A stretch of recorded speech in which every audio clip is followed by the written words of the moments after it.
Good podcast. Today is the 17th of February. It's a Thursday. And on Thursdays, we often talk about issues that are happening in our world. And today, we're actually taking a lead from one of the listeners who sent us a little note and said, I think you should talk about this. And we agreed. So glad to do that. Doug Padgett here out of just scurrying my life together outside of Minneapolis, Minnesota, and Rob Ryersey, somewhere hunkered down outside of Fayetteville, Arkansas.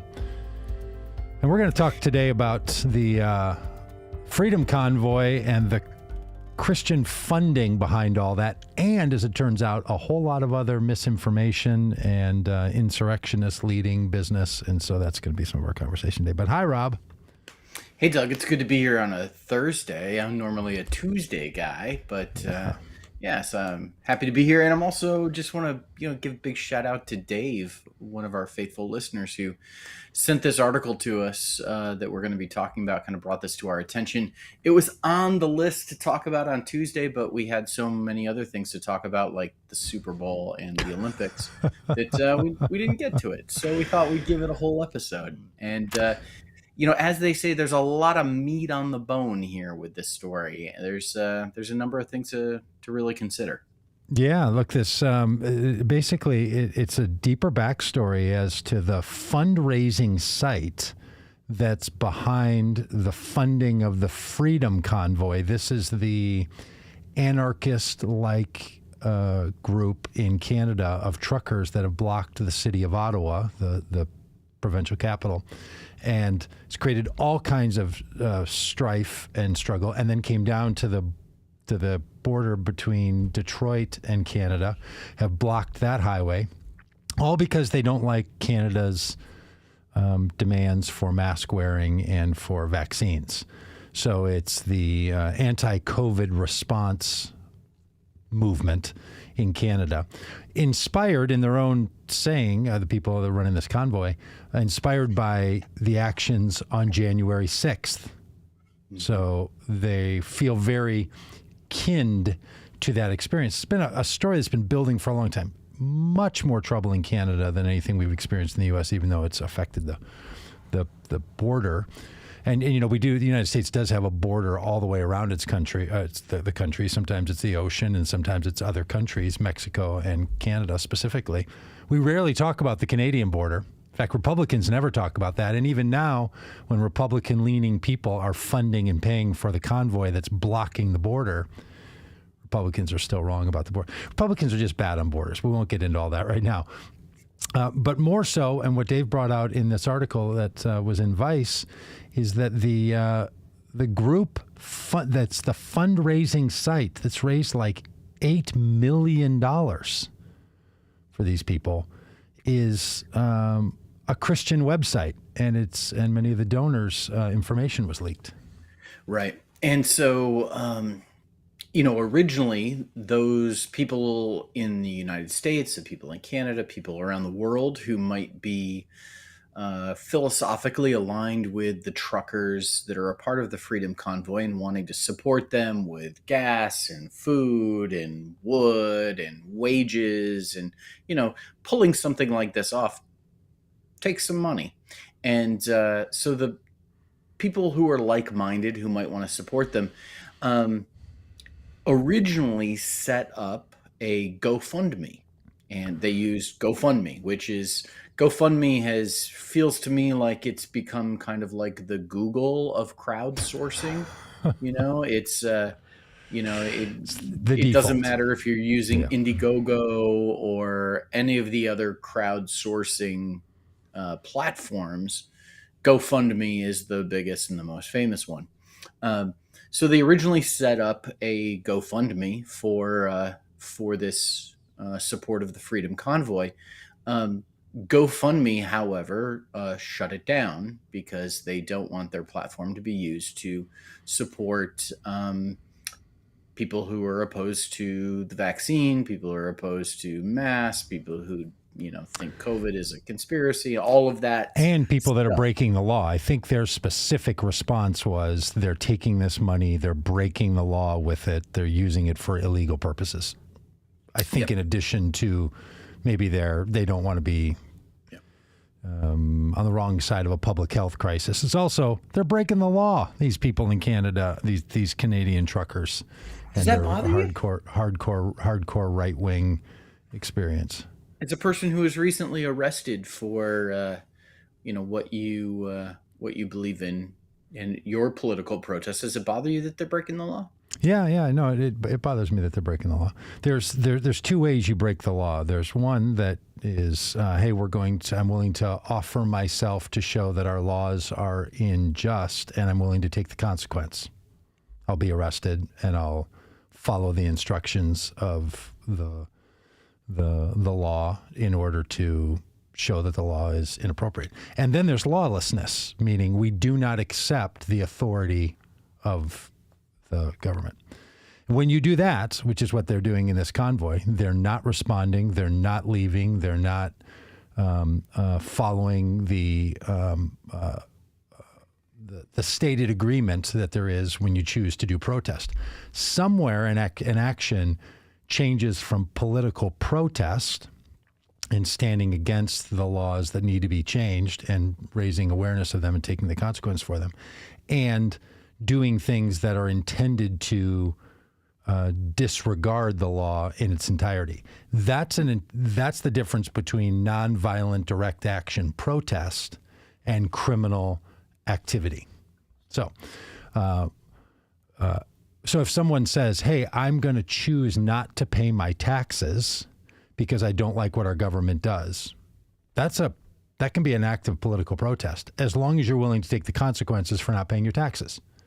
If you're unwilling to, and you want to cheat and lie because you don't want the government to have your money like Donald Trump has done, then and you're unwilling to pay the consequence for it, and you're going to continue to lie and connive, you've done something different. So, yeah, this is what I think the difference is. And what GoFundMe has said is they're blocking highways, they're disrupting the peace, they're creating conflict. They've been asked to resolve this. They're actually making no demands that are clear and so on. And so they're acting in a way that's lawless. Yeah. So when GoFundMe shut down the support of this group, people jumped over to an alternative to GoFundMe, and that is a site called Give Send Go. Now, this probably isn't the first time that you've heard of Give Send Go. If you pay attention to the news, you pay attention to what's going on in our country. Give Send Go was the site that was used to raise money in support of Kyle Rittenhouse, who you might remember was involved in a shooting, crossing state lines and shooting and killing two people, and supported and celebrated by Christian nationalists, white nationalists, and Proud Boys and Boogaloo Boys and all the sort. Give Send Go was the site where they raise money for Kyle Rittenhouse. So it's a site that has kind of been familiar with controversy in the past, and now is once again, because it is being used to support these truckers. Now, there is, you can kind of get a sense of the site if you're watching along live here on Facebook or YouTube or wherever you might be watching. You can see that the first fundraiser listed, $25,000 has been raised in support for a nurse who has exposed COVID as a fraud. COVID cases. What does that say, Doug? Something for profit. Yeah, and I don't know why their website's terrible. Yeah. It's even terrible in its layout. Its headers don't work properly. Yes. But yeah, it says after 2 years of working for the United Healthcare Community Plan of Louisiana, responsible for monitoring and tracking COVID positive admissions, I've had enough.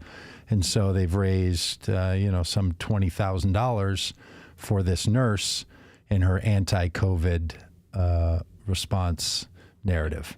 So that's Yeah. what's going on. That's the kind of stuff. And that's all over the website. It's not just that they're funding the convoy, even though their current ticker is showing people who are giving. And so on their website, they list that this person, Chris, just gave $70 for the convoy, and Mona just gave $20 for Veterans Freedom Ride to D.C. So it is the center point and the heart of all kinds of what I would consider to be misinformation, lies, and insurrectionist-backed anarchy. The thing that bothers me about it is that they say Give, Send, Go is, in their header, the #1 Christian crowdfunding site. They have a mission statement on the front we're looking at that says, a place to fund hope, a place to work together with the body of Christ around the world to make a difference. And when you look at the website itself, it's just riddled with stopping abortion on demand of twins, and their other categories that they have are just full of the most classic Christian nationalist and anti-information stuff that you can find. Independent journalists who want to raise awareness around, trouble, whistleblowers about vaccines. This Christian this convoy that wants to have Christian ideas wrapped all around it.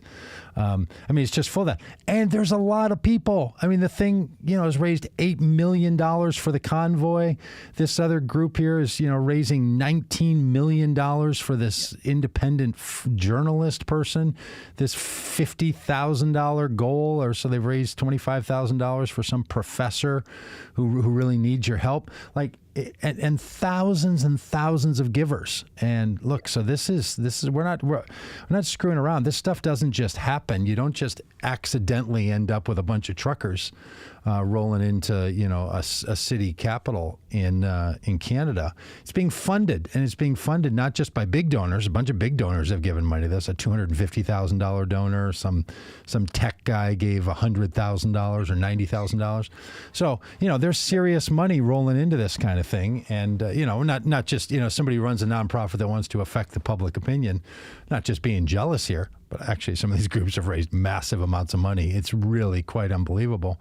Yeah. But this website, this Give, Send, Go, which claims itself to be the #1 Christian crowdfunding site, and says that the reason they exist is for funding hope and the body of Christ acting in the world, is actually just a cesspool of misinformation and lies and troublemaking, including, as you said earlier, the Proud Boys and the Boogaloo Boys and the Oath Keepers and all the rest of it. That it's the heart of the insurrectionist funding comes off of this site. And I don't know. This site's got to go, in my opinion. That's a little homage back to the past. But I just think this is really, really troubling. I think, obviously people have the right to give their money to wherever they want, and, whatever.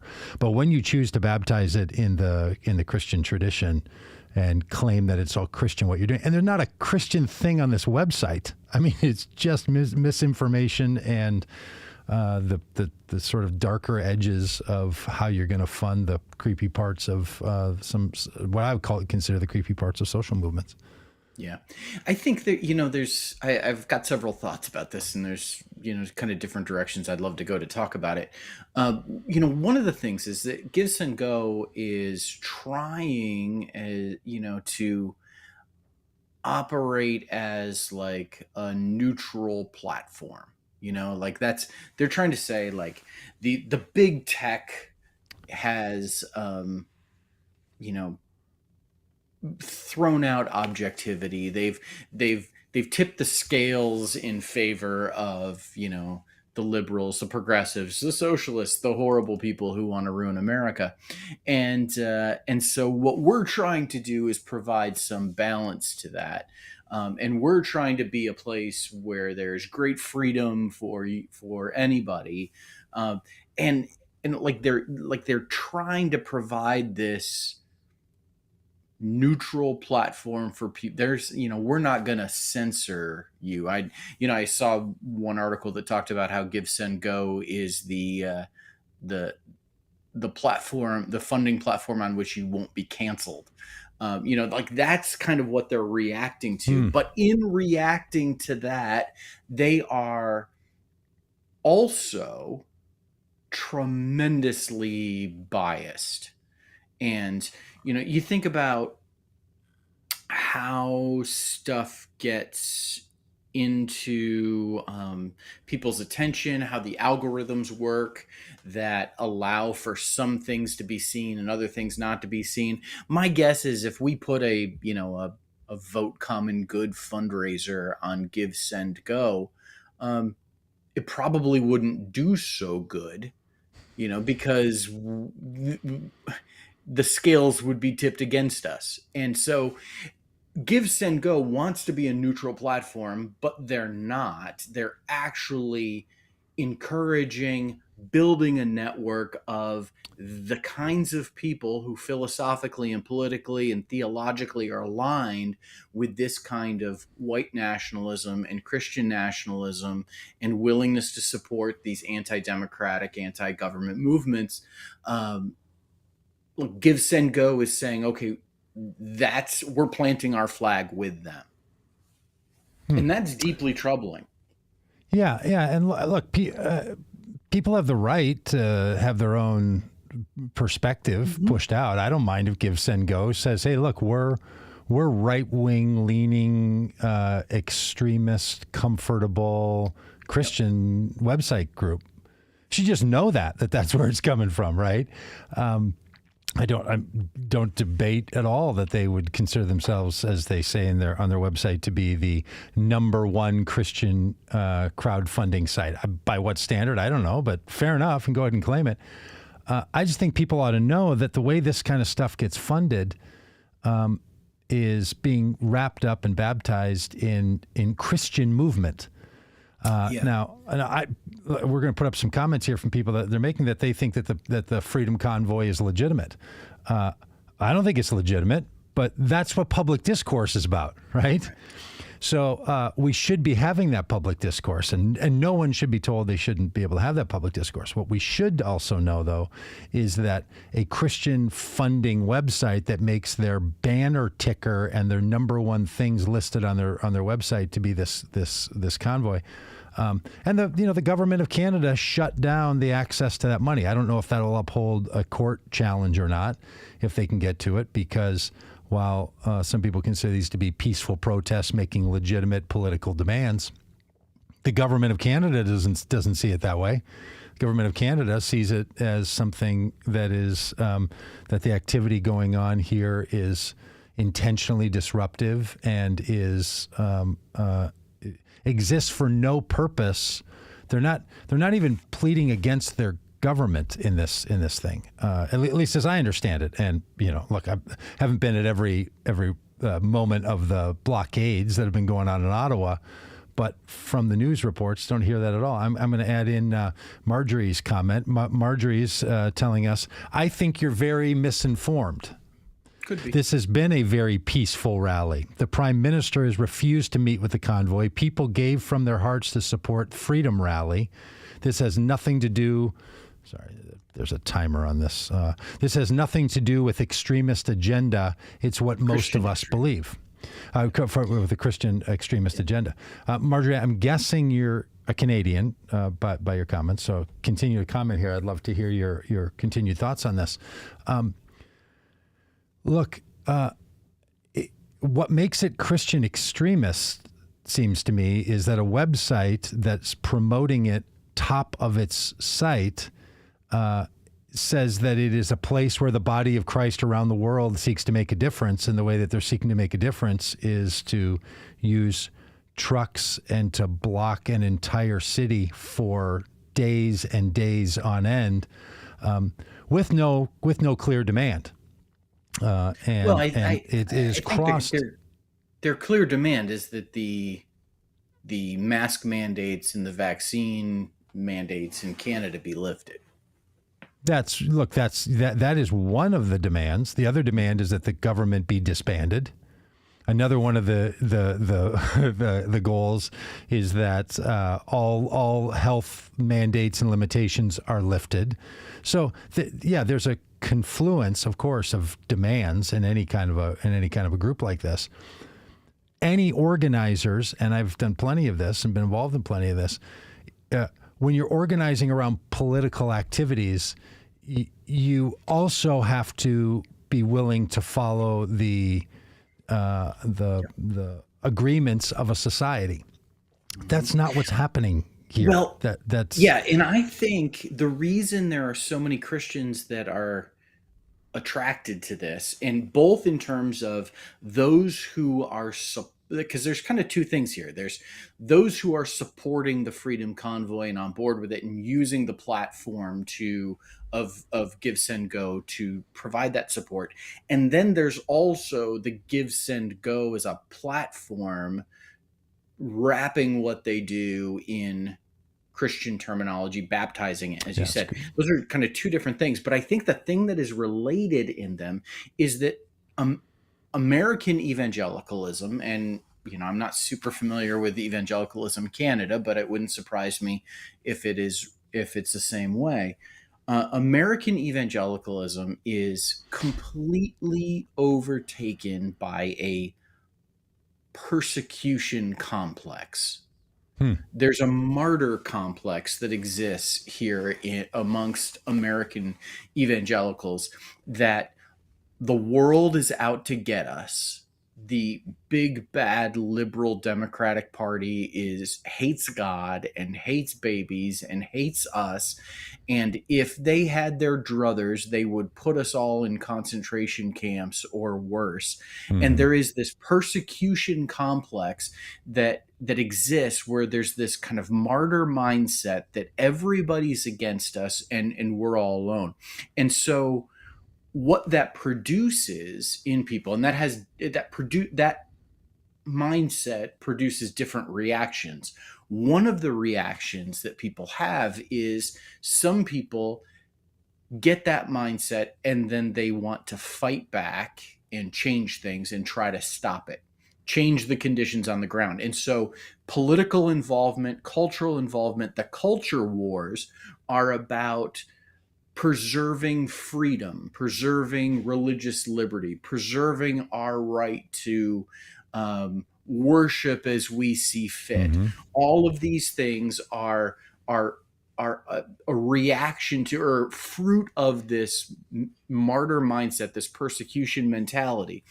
And so Christian nationalism is this fight back against, these things that would endanger or persecute or hurt Christianity. Now, one of the other reactions that takes place is that when people have this kind of persecution mindset, sometimes what they do is they withdraw and create a Christian infrastructure to mirror what they have pulled back from. So instead of trying to take over and to fight back and to go get, what has been taken from us, what they try to do is create a Bizarro world. Remember Bizarro Superman, who was the mirror image?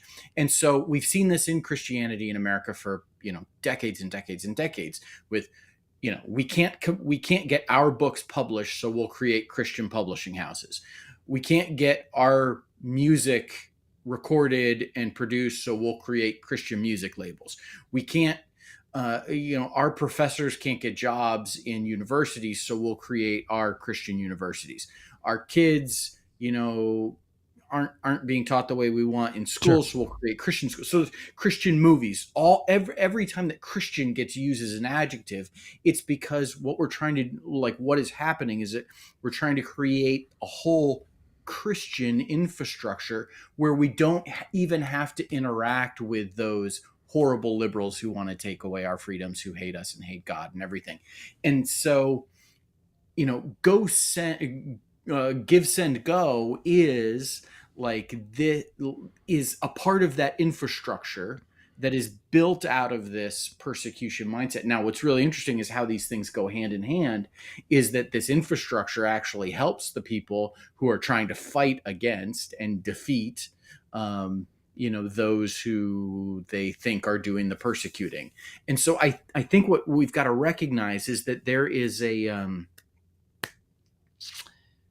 I hesitate to use this word, but I think there's a ghettoizing of Christianity that is Sure. happening as a result of this persecution mindset. What it's doing is as a pastor, as a person who thinks about Christian theology, I actually think it's really dangerous for us to withdraw from those that we disagree with, those that we might label enemies. And I think it's really dangerous to fight against those that might disagree with us or that we might label enemies, especially because of the one that we follow told us very explicitly not to withdraw, not to fight, but to love our enemies. Mm-hmm. So, well, yeah, that's a nice little sermon bit there, former pastor. Stay in the bit. Hey, I want to update people on some of the comments here. We're going to get to Marjorie that had some, but I think we should also include Chris Muncher, who says, no one listens to you statist sheep. I think he means Satanist sheep off what he's written before. And he also says, you traitors and Nazi sympathizers need to hang yourselves. And then goes on to say, chop, chop, be quick. So get all kinds of listeners to our conversations here. Now, I want to include Marjorie. She's a regular listener here and commenter in our spaces. This one comes from Facebook. She says, I totally agree with you about the Christian right. I don't support them at all. And she says, previous to that, she adds this. Contrary to what I've been saying about this, Marjorie is saying, never have we seen such unity and love in our country. People from all over the world have joined. There is no racism or violence being displayed. She goes on to say, our rights are being denied, and our rights are being denied. It's our prime minister who's overreacting. We've had his opinion of science shoved down our throats for 2 years. The truckers have professionals with them who are awesome experts and want to sit down and talk with the prime minister. He refuses and runs away. Okay, so in Canada, there's an anti-vax movement and an a group that doesn't believe the official status of science and reports of what's going on. Totally legitimate political argument. We should be having it, no doubt about it. That's not exactly where this trucker convoy originated in his story. That's not the experience that I've been hearing of people that are in Ottawa, and it certainly is not what's happening at the U.S.-Canadian border. That this is not just, hey, we need to have another conversation about COVID policies. This has turned into something else entirely. Now, the apparatus in Ottawa, the apparatus from the Prime Minister in Canada, GoFundMe, the police and the Mounties in Canada have all said this activity that's going on, this is not fitting into political protest space. So I know that there's a disagreement, but look, in this country, in the United States, there are people who are trying to claim that what happened on January 6th is legitimate political protest. Now, some of us who took to the streets after the murder of George Floyd became so public tried to do legitimate political protests. Some people consider that to be anarchy and disagreement with how things are being done. So anytime someone claims legitimate political protest or Christian expression of my values in a political system, other people can disagree. You're always going to have that, of course. So Marjorie's taking a view that's saying, look, this fits into the category of legitimate protest. I think it doesn't. I think that when you've reached a point, which this website is full of, all kinds of things that are being prompted and promoted as being the trending actions, and nurses who are exposing COVID lies and how Pfizer is really trying to do something diabolical. There's a very strong opinion here that I think people have the right to share, of course. But I also think it's truly misinformation. It's and we've done whole segments on the difference between misinformation and just being wrong. I think people are expressing things that they know is not true. Can I just give you one example on this website, Rob, of what I think is going on? All right, so take a look at this one. This is one of their headlines. There's 55 givers to this campaign on the Give, Send, Go site. All right.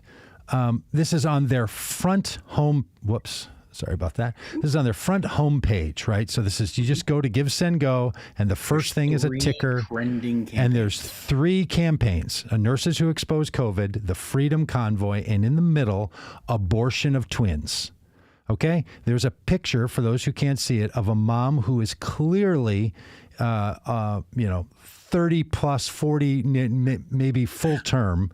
Yeah, I was going to say 8.5 months pregnant. 8.5 months pregnant. That's the photo, right?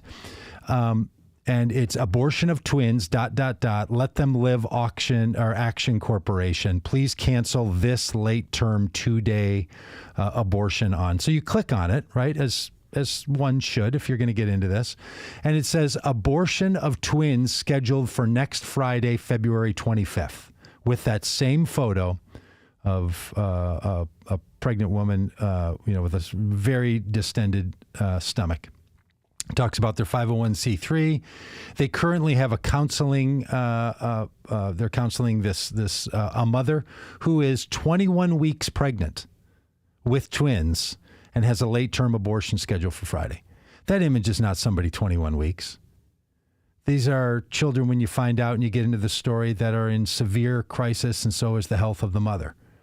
So they put up a healthy pregnancy picture and then say someone's going to abort these 2 twins on this day. And then they have a little lecture about no, pregnancy is easy, and often desperate circumstances abound and medical emergencies come knocking. She's facing both and is under immense pressure to abort. This is a medically required procedure that she's going to have to take for her own safety and for the safety. It's raised $5,000. There are 500 supporters of this campaign. Why does that? Here's my point. Why does that get top billing on the website as a trending story? With 56 givers, raised $5,000 for a group that's just raising money to try to stop abortion in the country. What I'm getting at is this is a kind of site that's not just a neutral platform. Yeah. They're very specifically trying to put certain things, and the 3 things are COVID conspiracy, the trying to expose COVID conspiracies, the abortion of twins with I think a misinformation style photo, and then Freedom Convoy is the next one, which has 109,000 givers. So, to Marjorie's point, yeah, there's a lot of people contributing. 109,000 people have clicked on this website. Now, to be clear, this website's not making a whole lot of money off that. They only take a per transaction fee. They take 30 cents per transaction, no matter how much the contribution is. That's how they're currently set up. So my point being, this is what misinformation looks like in my view. Yeah. Right? Yep. That the way these things get framed, the way they get platformed. Now, I'm sure the site's going to say we're not responsible for the photo that someone in their fundraiser chooses to put up, and so on and so forth. But they are the ones who choose to put a fundraiser that has 56 total givers in the center of their website. And the same thing with the Freedom Convoy, that sure, there's a lot of ideas floating around with this, and sure, there's a lot of people who think that Pfizer is on the wrong side of science on this. But when a Christian website, the number one Christian website, wants to use its Christian website narrative to be the thing that that gives them credibility, and it's this kind of stuff, yep. Come on. Yep. Now, sadly, what we have observed here in the United States is that so often people who find themselves distrusting the COVID vaccine, thinking that COVID itself is some kind of hoax, thinking that Dr. Fauci is, out to, destroy America. often people that tend to believe that also tend to believe a number of other things that are fundamentally ridiculous, including things Sure. like lizard people and, um, you know, uh, child trafficking happening under a pizza place in DC. You know, all of these things seem to go together Hmm. as a whole. Yep. So often we see that. Um, News article today from the Daily Beast, and I Googled this because in prep for our conversation today, I listened to a Canadian podcast called Rebel News Oh. to hear their Hmm. take on the convoy. Um, Tremendously supportive. And they were talking about um, this story that and then so I googled it, and the headline says truckers resurrect bananas theory about Justin Trudeau's real dad. So what is these truckers that are protesting mask mandates and vaccine mandates and seem to be anti-government in some way in Canada, uh, also, many of them, very common in the ethos of all of that, is a really, as this article says, a bananas belief. Here's what it says: Americans have not cornered the market on bananas conspiracy theories. The Canadian truckers who blocked a bridge to the US over vaccine mandates have seized one that was debunked ages ago about Justin Trudeau, Canadian Prime Minister. There was a release of some of their online chat rooms, and they think that Fidel Castro is actually the biological father of Justin Trudeau, our prime minister. Canadian author and frequent new abnormal guest Jeet here tells somebody here on this podcast. There was a release of some of their online chat rooms. They think that Fidel Castro is actually Justin Trudeau's father. This is the Obama birth certificate conspiracy all over again.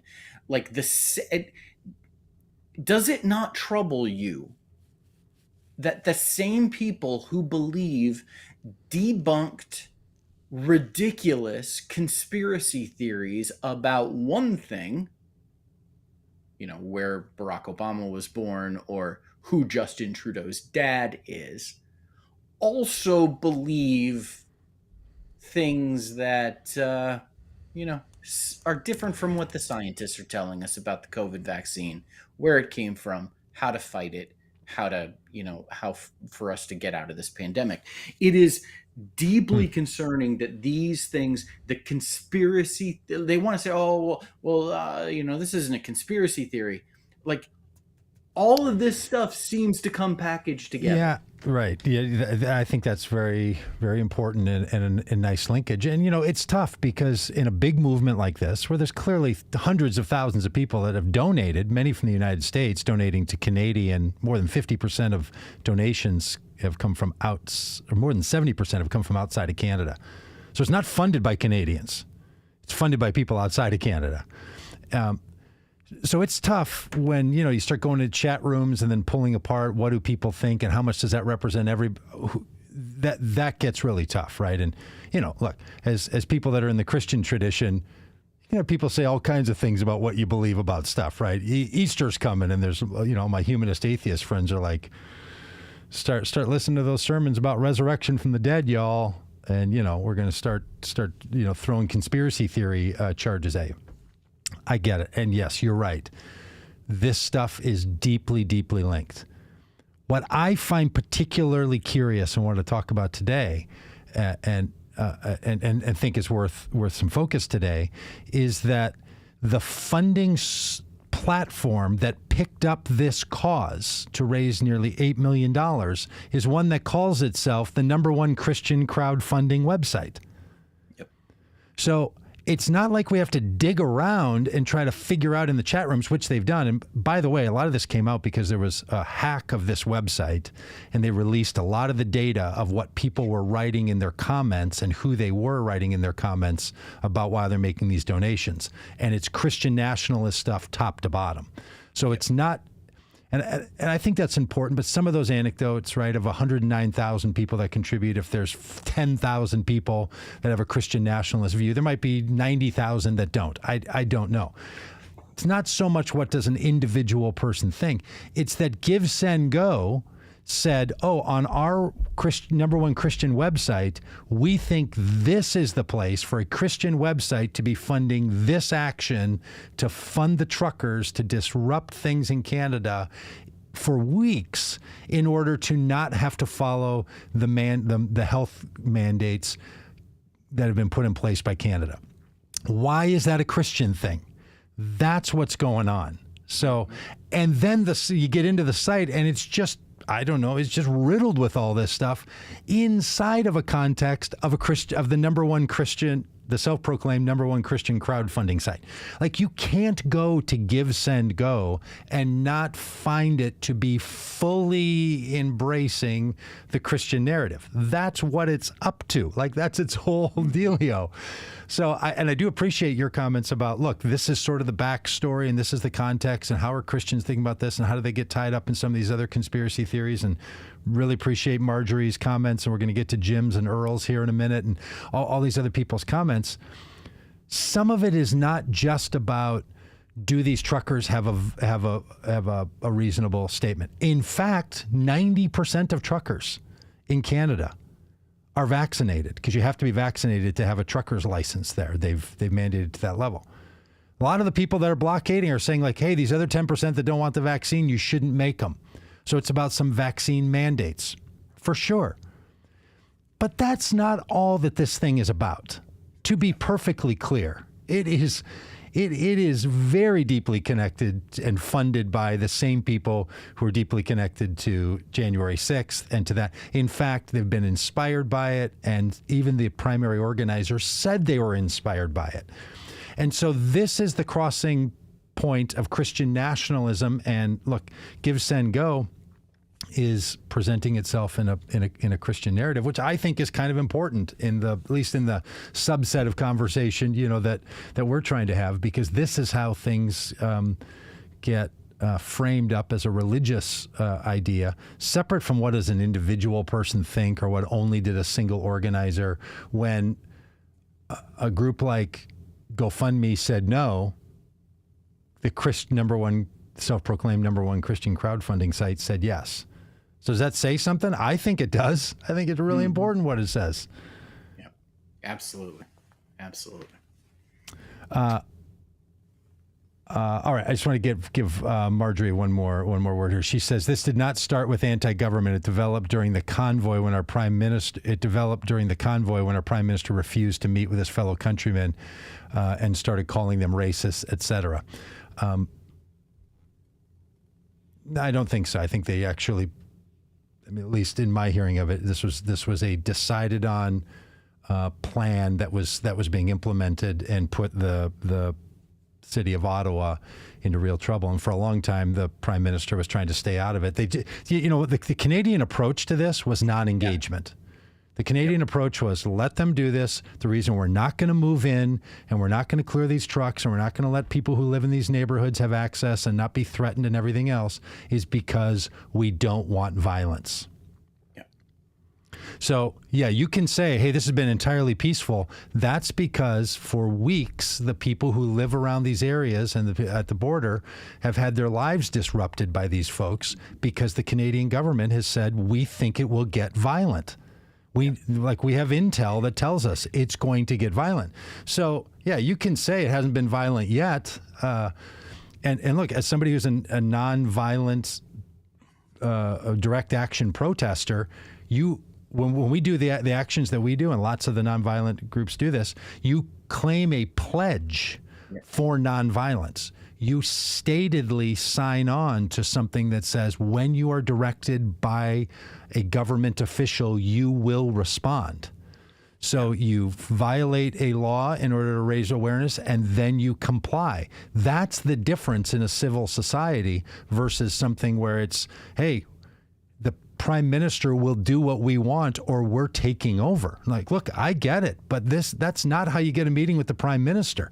That's hostage taking. Like, I don't know. This is just a totally different set of actions that's going on here. And I know it's not one for one. It's not just the insurrection. They're not attacking our capital to try to stop the certification of a presidential election fueled and funded by a renegade president.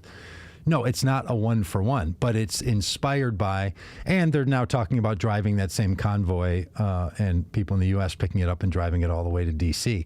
To be part of it. So that's the actual action. Now, I will say, as a kid from the 70s, the idea that there's a trucker convoy, well, that's got some kind of cool to it. Do you remember the movie Convoy and the song, There's Going to Be a Convoy? I mean, that was a whole thing that truckers got together and made a huge convoy. And there's convoy laws, like you can't have only so many trucks driving together because they would block highways and they would drive down the highways, try to raise awareness. Then it was about gas and some of the other things. My real fear is of okay, let's worst case scenario this, and how could this go really, really badly? Here's my real fear.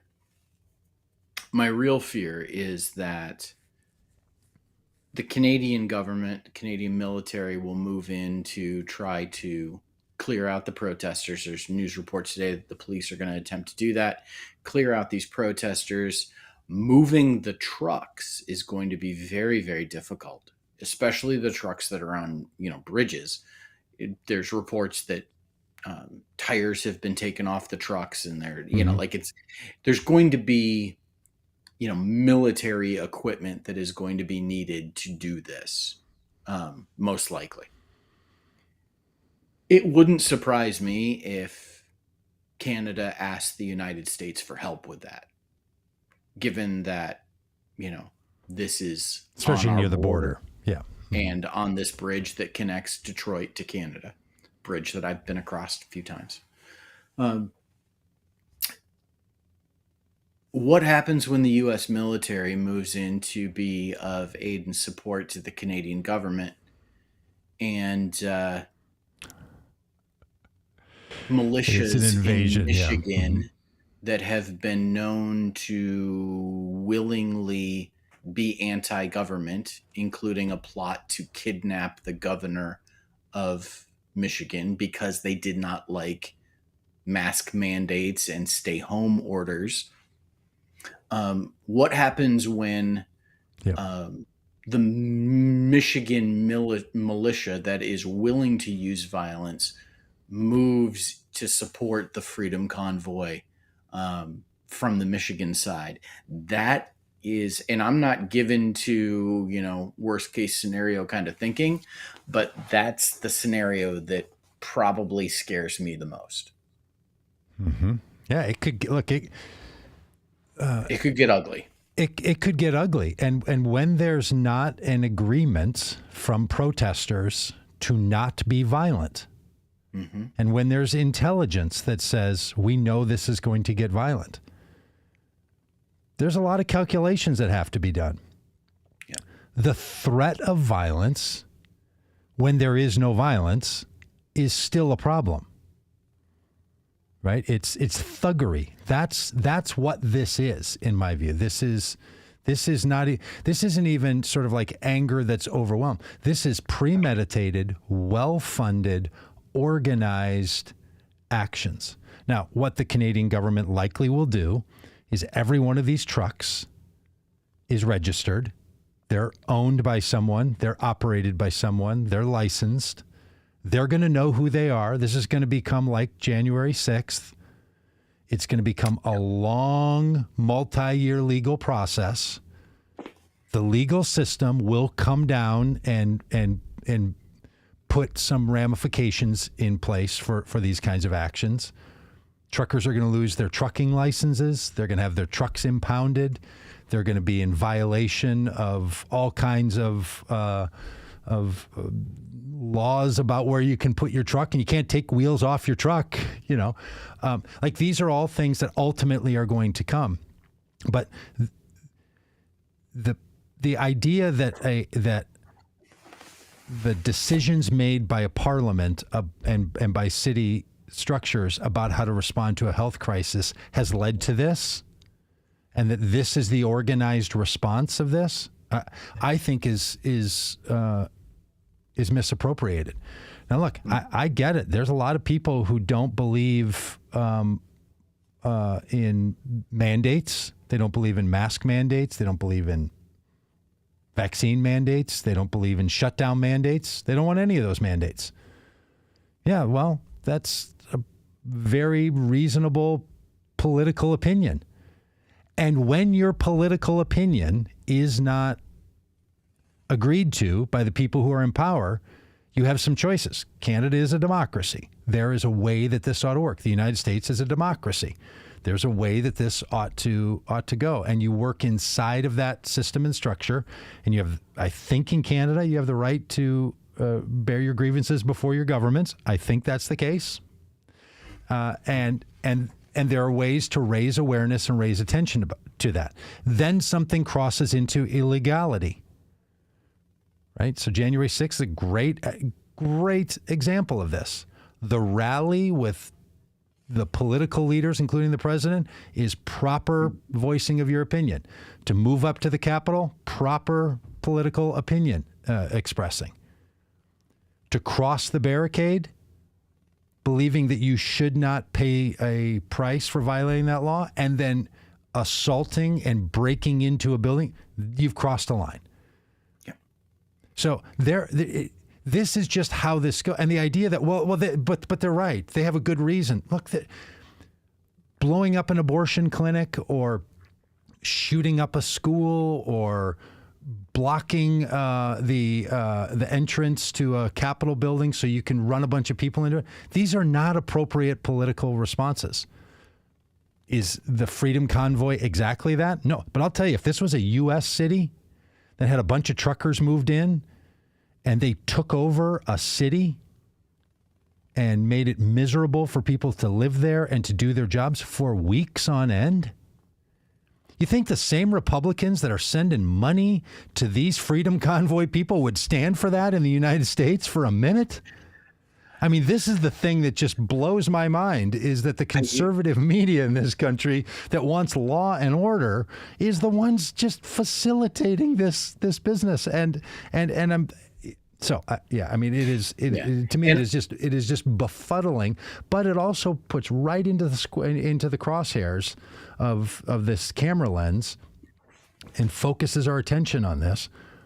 What is legitimate political discourse? And who should be funding it? And when a Christian website that was the #1 Christian crowdsourcing website says we're your primary place to fund the Freedom Convoy, that's worth knowing about. Yeah, for sure.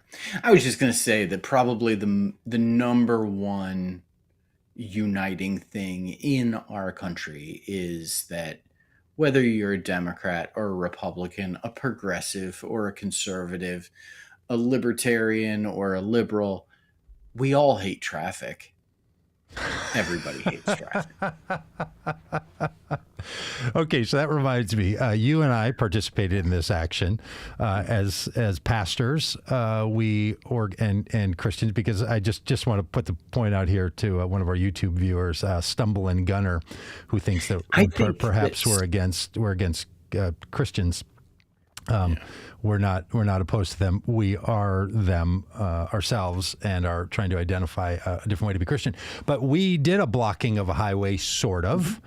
So we did a walk from Charlottesville, Virginia, to Washington, D.C., about 130 miles. And it was August of 2020. We were trying to raise awareness around the need for people of Christian voice to join with a movement of systemic change, to march in and join the anniversary of the March on Washington that was organized. So a bunch of us started walking with signs and placards in our hands, on our bodies, walked 130 miles all the way. And part of that was that we walked along highway.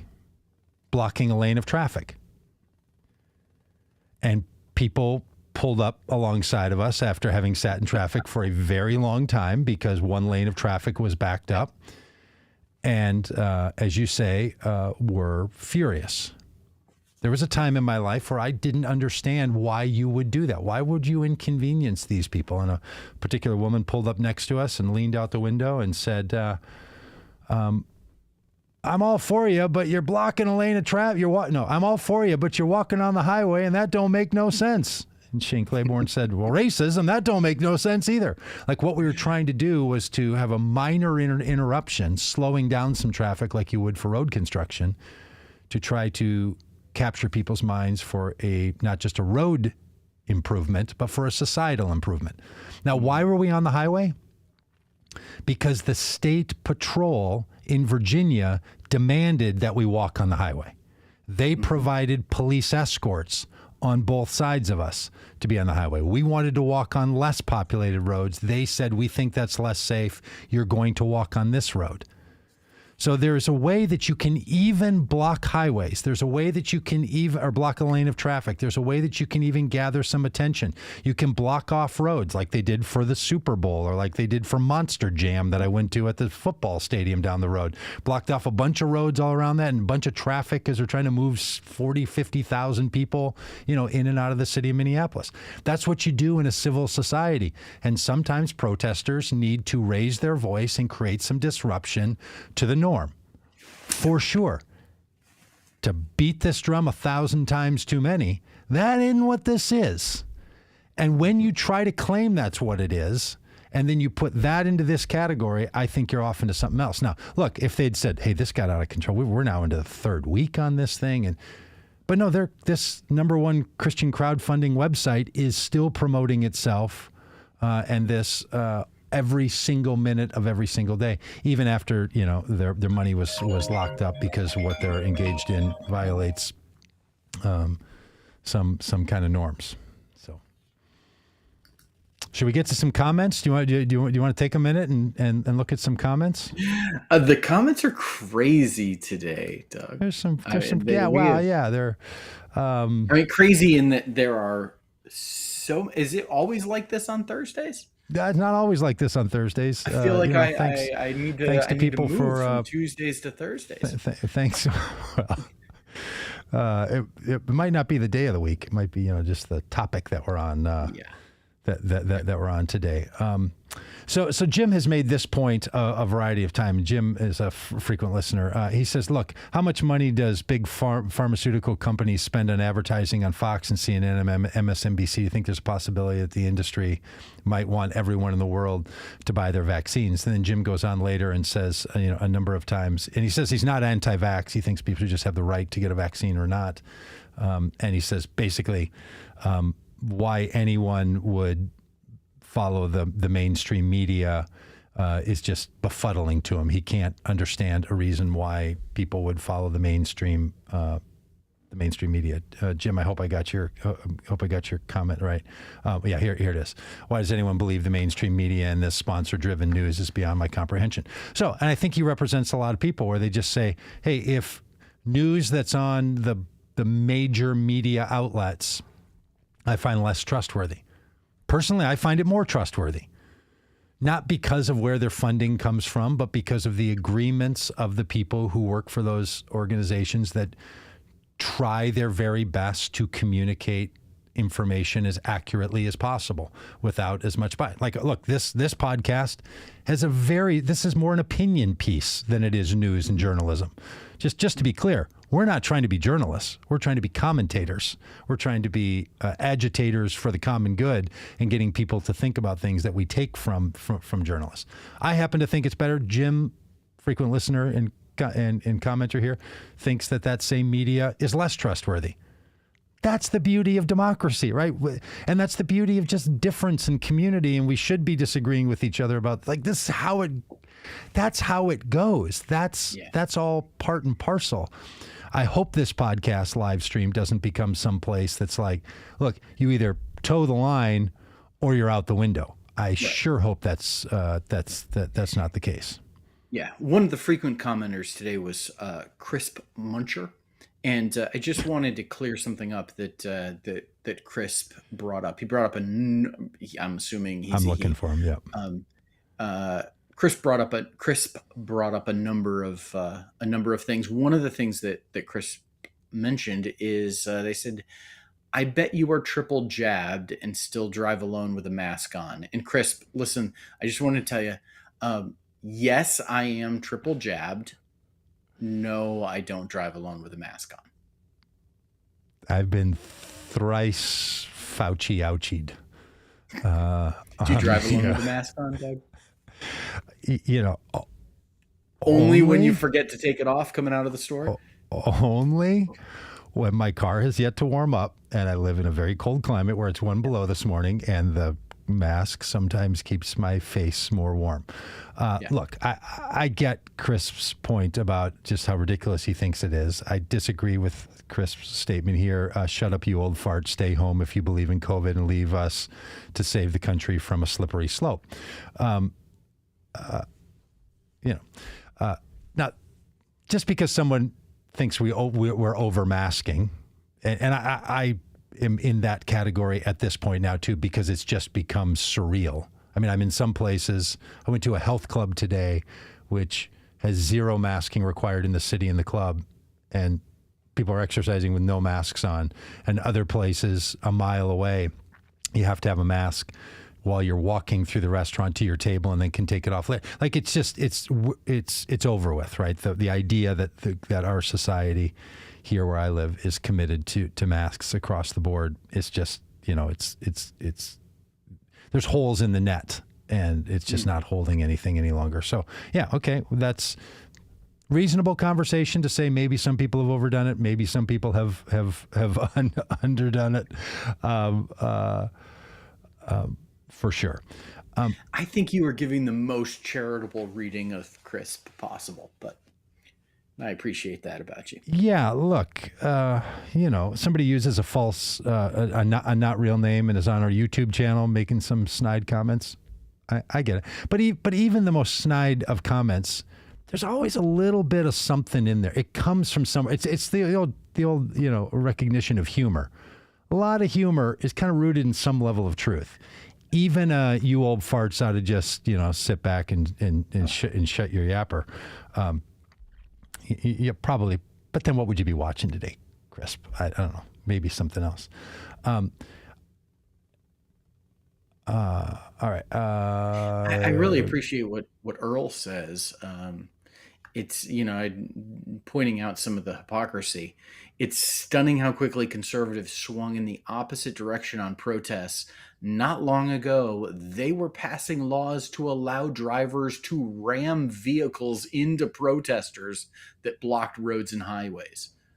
That was a real thing that took place here in the United States. That conservatives were saying oh, no, we can hit you if you're in the road. Yeah, excellent point, Earl. Thanks for that. Yeah, I was trying to find. There's so many comments right now; it's a little hard to find. And just to let people know if they are in the comment stream, we broadcast on a variety of Facebook pages and channels. So if you're only seeing some comments, that's because some of these are coming from other Facebook channels or from other YouTube spaces or from Twitch or from Twitter and from some of the rest of the places. So it can be a little hard to keep track of, and you don't have the privilege of seeing all of them. I think Beverly has an interesting comment. She said, it came to the mandate stage because so many believe the conspiracy theories and disinformation. It was to save the economy and lives. In my state, the vaccination rate is 46%. Why shouldn't OSHA regulate to protect workers when so many people died in places like meatpacking plants? So this conversation about mandates has been a big one. The federal government resisted mandates all along and tried to get to encouragement. Some people don't think this has ever reached the level of pandemic. That's a big conversation point. I think they're wrong about that. Full stop. This clearly is a global pandemic and needed the responses to shut down the government or to shut down the economies and all. Absolutely necessary. Other people think it. And then when you get into, well, what do we do now? How do we do this now? What do you mandate and what do you suggest? And is it better to get people to go along with you by suggestion than by mandate. It's super hard. Changing behavior of a society in short order, and I've said this multiple times here, I think this is as good as it could ever be in the United States. I know people are frustrated on both sides. I know people who think this is all hokey dokey and think we shouldn't be doing anything, and people who think this is still raging and what in the world are we doing going to health clubs that don't wear masks. There's people, of course, all along that spectrum, and they all have a point to make. I just believe this is as good as it was ever going to be. We're never going to get, there's been like 70 or nearly 80%, in some states above 80% agreement with what to do about an emergency onset health crisis. Even 2 years into it, we're still at the emergency level. I mean, there's barely any time at all. The level of people getting on with this thing and doing what they think is best has been incredible. You're just not going to get more than that in the United States. Like it's a free-spirited country where the government's ability to exercise its authority is very, very limited. And look, the Biden administration thought they could put a mandate in for businesses of a certain size under OSHA, and the Supreme Court said, you don't have that right. We're negotiating this out as a society. This is what we're all trying to do, is trying to figure this stuff out. Do some people behave in good faith better than others? Absolutely. Is there a whole lot of misinformation going on? You better believe there is. And to be fair, like the things that I would call misinformation, other people like say, no, that's the correct information. Marjorie was making the point that she thinks the misinformation has been that this is a crisis that required the responses that we had so far. Yeah, I know a lot of people who think that. Yep. This is, we were joking the other day where neither of us really like the phrases that are said during chants at protest rallies. And, there's a famous chant, "This is what democracy looks like." And you were expressing that you didn't think that was one of your favorites because you're not sure that's exactly what democracy looks like.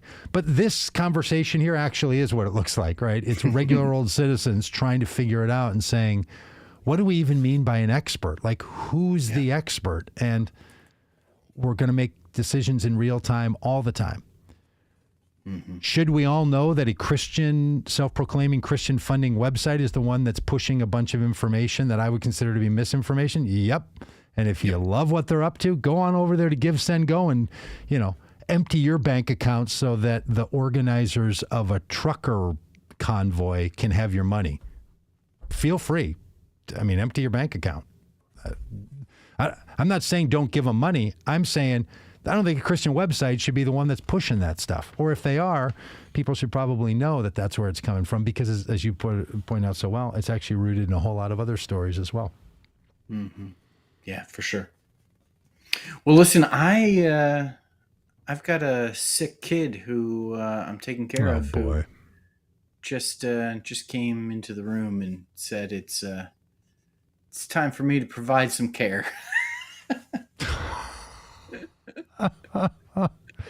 Not that I haven't enjoyed this conversation. I have. Well, self-care isn't the only thing I think we should focus on today. So, hey, thanks everybody. Thanks for being a part of it. I'm going to be away for a week or so. You're going to be in great hands, though. In coming days. So stick around the podcast. To the bajillion of you that made comments on here, really appreciate your comments. Share the podcast, tell a good friend about it. And by the way, this conversation came up because somebody sent us a little note, which means you should send us a little note. If you think we should cover something, you can send it to podcast@votecommongood.com or Doug@votecommongood.com or Rob@votecommongood.com. In fact, just send it to Rob, 2Bs, votecommongood.com. Let him be the one that handles all these, because that's how we got to this one. Dave sent it to you and thought this would be an interesting conversation, and it most certainly was. And I'll tell you, like the Ukraine headlines, I thought this convoy thing was going to be passed long ago, and it's just increasing. I don't think we're done with it. I don't think we're done with it quite yet. I think it's. I agree. I think it's on the rise. All right, that it? Good enough? That's it. Call it quits. Okay, we quit. We'll see you not tomorrow, but the next day or the day after that. Okay, bye.